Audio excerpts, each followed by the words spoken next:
Hey everybody, the Johnny Cage here, welcoming you to my brand new Let's Play! It takes place in a world that has been engulfed by a savage war, civilization destroyed, evolution has taken place, the Earth's axis shifted, and all creatures became mutated. Life would never be the same.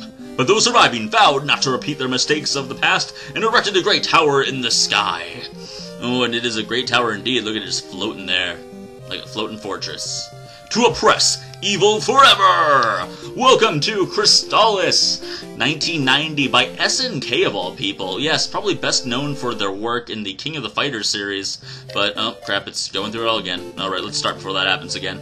Anyhow, look at these graphics. I mean, this is just, it's really a pretty beautiful game. 100 years has passed. Most of the Earth has become dominated by mutated creatures. That's right, we're dealing with post-apocalyptic here. Isn't that crazy for the NES? Really? I mean, this is like, might as well be Fallout for the NES. People worked together to rebuild their villages and their lives, but they still lived in fear. As they feared the rebirth of evil, they remembered the construction of the tower, and of its consequences once activation had begun. Once evil emerged, would they still stand a chance? There was still one hope. Luke Skywalker. No, it's someone completely different. It's actually me! Johnny the Fighter! Kind of. I'm a different kind of Johnny the Fighter this time, but I couldn't think of a clever name, so anyhow. Look at this little booping as we go. This is NES for you right here. Whoop, whoop, whoop, whoop, whoop, whoop, whoop, whoop, whoop. Yeah, Johnny.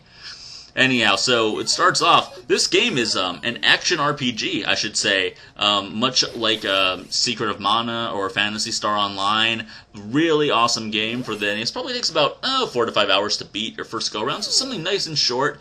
And here we are. Here's our, kind of androgynous main character, but honestly I kind of like that, because you couldn't really tell if it was a guy or a girl, well, until this happens, of course. Hey, there's a guy coming out of the cave, so I guess, well, there you go.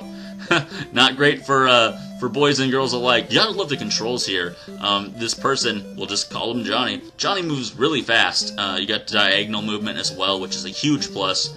And we've mysteriously just exploded. We just Hulk smashed this cave. Where are we? Are we from the future? From the past? Does it matter? Not really.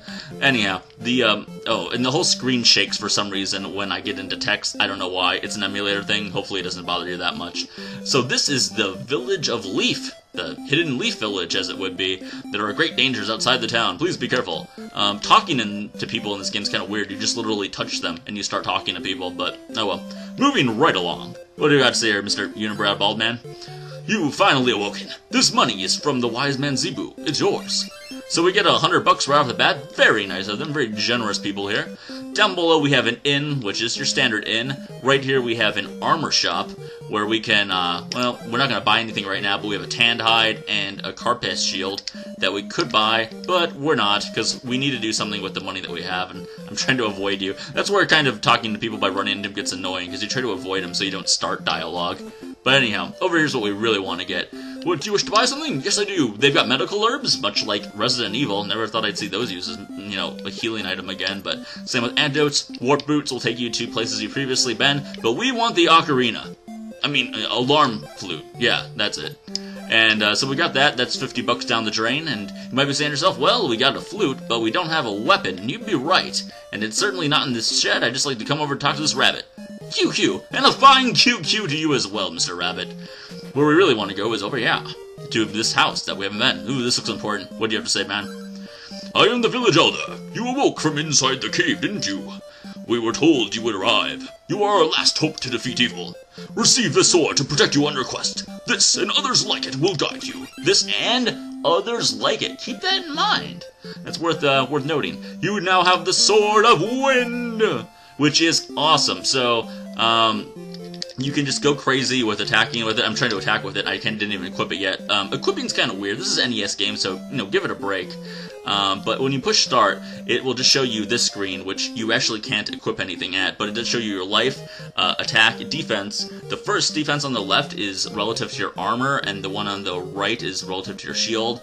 The armor defense is good against blocking physical attacks, while the shield defense is good against projectiles. So, just so you know. Anyhow, but you want to push select if you want to equip something, and here's our big menu. Items, magic, and we'll just equip the sword for now, and bam, now we can just go crazy with our slashing around. Also, you can do Super Power Shot by holding down the attack button, but you need to be standing still while to charge it up, which is a little annoying, but, you know, come on. NES here, folks. Give it a break. Anyhow, so let's see if I can get done with what I wanted to get done in this episode. Here's the overworld. We got blobs, very Dragon Warrior-esque. We also have these tiger guys that are stronger. There's one. Yeah, come here, Tiger Man. Oh, it's so satisfying, though, to kill stuff, because, ouch, I didn't expect to get hurt, though. Oh, well, that's a good start, right? Well, anyhow, actually, it's almost appropriate that I lost some life, because that will be relative to what we're getting pretty soon. But let's go in this cave at first and go talk to these guys. That's one thing, actually, I might as well mention now, because I did just take some unexpected hits. When you get hit, there's practically no invincibility after you take a shot, so keep that in mind. I am called Zebu. Johnny, you are the one we have been waiting for. Try to make the windmill work. If you can do this, I will teach you some magic. And a very important magic you will teach us as well. Nice hat, by the way. Pretty nice beard, too. But anyhow, so we're going to go on our first little quest, and he's going to teach us something that we really need to learn. I love the fact you can just zigzag in this. It's so helpful later on. It really is. And of course, there's a level up system, as you've noticed. But I'm going to try not to get killed. That would be really disappointing to get killed in the very first episode. Let's do some charge-up shots, shall we? Boom, Blob! Get away from me, Blob! I know you mean harm.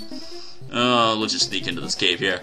Anyhow, we'll see. I want to get to level 2 by the end of today, but we'll see if that happens or not. So, I bought that alarm flute for a reason, and the reason is this guy right here, who's sleeping on the job.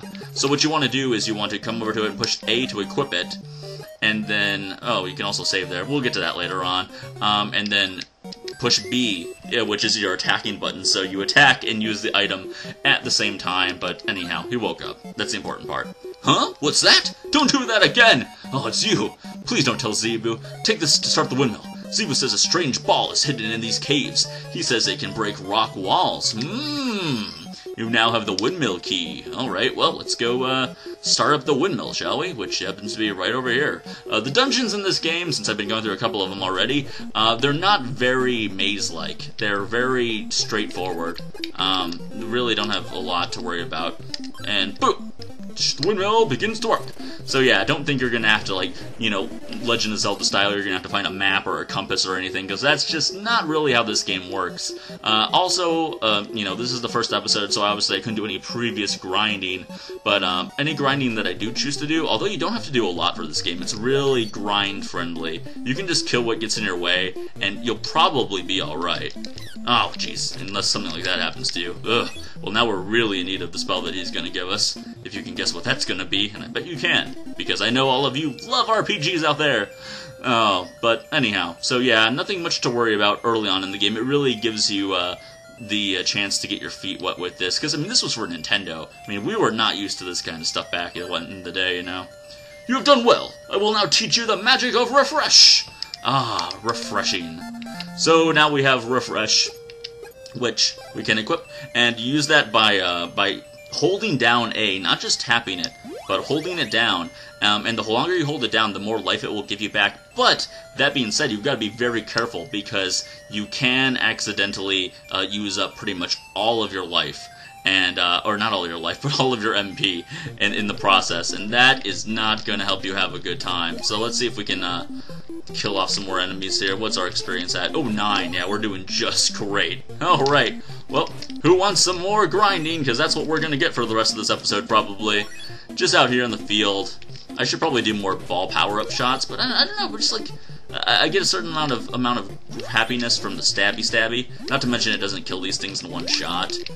Later abilities here, I'm gonna, a little bit of a spoiler. There are more abilities to this. You see, that only says number 1. There is a number 2 and even a number 3 that we're gonna get eventually. But anyhow, take that. Yeah, you die.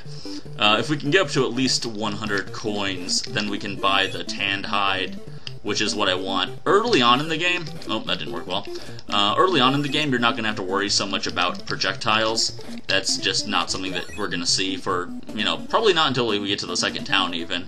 So no need to worry about that, but man, I mean, action RPGs, they are my favorite games of all time.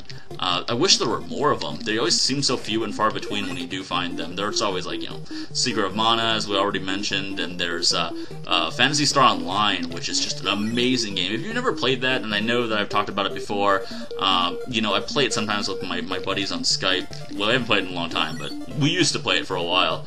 But it's just a really fun, game, because you don't have to bother to go into any sort of a battle system, which is just, just a huge plus. But you still have some worries, and obviously when you're playing a game like this on Nintendo, you're gonna run into a lot of situations where, I don't feel like doing this or doing that, or it can be a little bit more difficult. Like, for instance, if I hit select here, and then I push start, this is how you save your game. Funny thing, too, when I first saved my game, when I first got this game on the actual NES, and I tried to load up my save file, after getting about halfway through the game decided, you know what? I'm just not gonna work anymore, and just died out on me. Like, if you've ever played the original Legend of Zelda, it tells you that you're supposed to push and reset when you turn the power off, and I did not bother at all to do that, and just turn the power off, and believe me, you should heed that warning, otherwise it can really ruin a good time. But I didn't even get 100 coins, but I put you guys through enough grinding for today, I think. All I'm gonna do is I'm gonna grind up. Next time you see me, I'll probably get up to level 3. Don't worry. This is the Nintendo. Nothing super spectacular happens when you gain a level. But I'm gonna buy the tanned hide. I don't know, maybe a medical herb. When you see me next time, we'll be at level 3, and we're gonna go through that mysterious dungeon where the windmill was. So thanks a lot for watching, everyone. This is a really awesome game. I hope that you are able to appreciate it. Hope it's definitely an underrated gem for the Nintendo. That's for certain. But anyhow, this has been the Johnny Cage. Please subscribe, like, and comment if you have not, and I'll talk to all of you awesome people tomorrow.